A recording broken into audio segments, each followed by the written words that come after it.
Saya tidak pernah menerbitkan pelepasan kawasan kecuali satu di luar PSN. Kalau Pak Menteri nggak mampu, mundur aja Pak Menteri. Pak Menteri nggak paham tentang kehutanan. Rapat kerja Komisi 4 DPR bersama Menteri Kehutanan Raja Juli Antoni Kamis kemarin berlangsung tegang.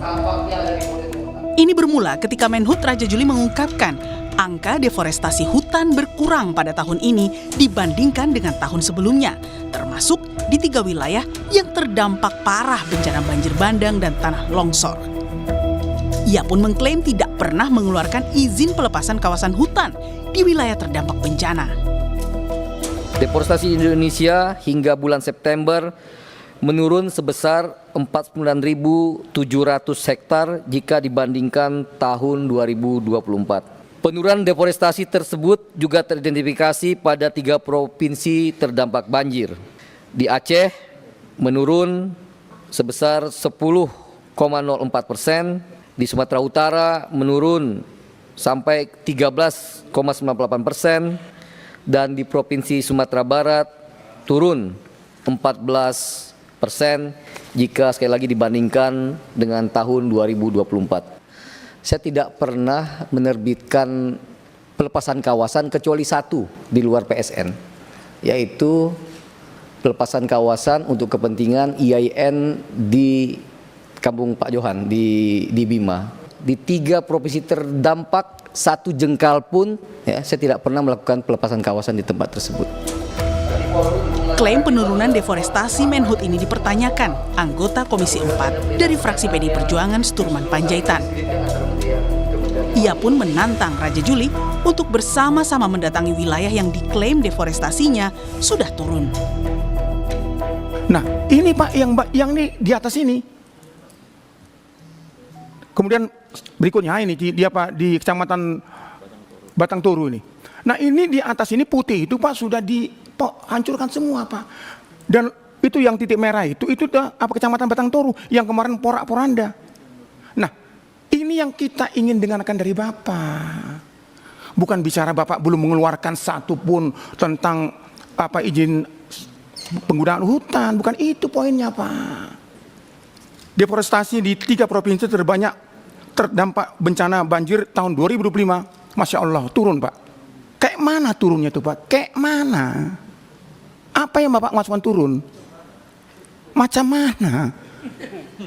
Bapak katakan turun sekian persen, yang di Aceh 10.100 hektar, yang di Sumatera Utara 6.142, yang warna hijau itu Sumatera Barat 5.000 sekian. Tapi Bapak ceritakan dulu di mana tempat itu Pak, barang itu di mana? Tadi Pak Johan mengatakan jangan main angka-angka Pak. Menyedihkan ini main angka-angka. Bila perlu kita datang ke sana, yang Bapak katakan sudah menurun itu. Kita datang ke sana. Masih ada kunker kita, tahun depan ini masih ada kunker panjang lagi nih. Kita ke sana Pak melihat. Jangan cuma cerita-cerita yang kita juga nggak tahu. Tak hanya kritik, desakan mundur bahkan dilontarkan anggota Komisi 4 fraksi PKB, Usman Husin. Ia menilai paparan Menhut melebar dan tidak fokus pada solusi jangka panjang atas tragedi bencana di Sumatera. Pak Menteri lihat nggak bencana Sumatera? Seharusnya izin semua di stop. Pak Menteri harus jelaskan berapa tahun harus penanaman ulang dan seperti apa sebenarnya Ibu Ketua, pohon yang diameter 2 meter, diameter 2 meter bisa tumbuh kembali. Sehingga inilah tanggung jawab Pak Menteri. Pak Menteri tidak boleh lempar ke yang terdahulu. Sehingga saya saran Pak Menteri, kalau Pak Menteri nggak mampu, mundur aja Pak Menteri. Pak Menteri nggak paham tentang kehutanan. Kenapa saya katakan gitu? Saya contoh di Tapanuli Selatan. Bulan Oktober Pak Menteri keluarkan izin. Bupati sudah katakan, Syukur izin ditutup. Ternyata Oktober, 30 November izinnya keluar. Sehingga apa yang disampaikan oleh Pak Menteri tidak sejalan semua Pak. Jadi seolah-olahnya kita ini ya bisa diakal-akalin semua. Senada, Ketua PBHI Julius Ibrani bahkan secara gamblang meminta DPR menggunakan haknya untuk menyampaikan kepada Presiden terkait kinerja pembantunya yang tidak kompeten untuk diberhentikan. Sebagai DPR RI, Komisi 4 bisa merekomendasikan kepada Pak Prabowo, ini menteri-menteri yang terkait dengan bencana ini pada inkompeten semua, harus dievaluasi bahkan diusulkan reshuffle. Kalau tidak, masyarakat yang jadi korban lagi, Bang. Ini penting disampaikan secara tegas oleh Komisi 4. Gitu. Menanggapi hujan kritik terhadap dirinya, politisi PSI ini menilai kemarahan anggota DPR atas kinerjanya menjadi sebuah motivasi. Bagi saya ini adalah justru harapan, ya.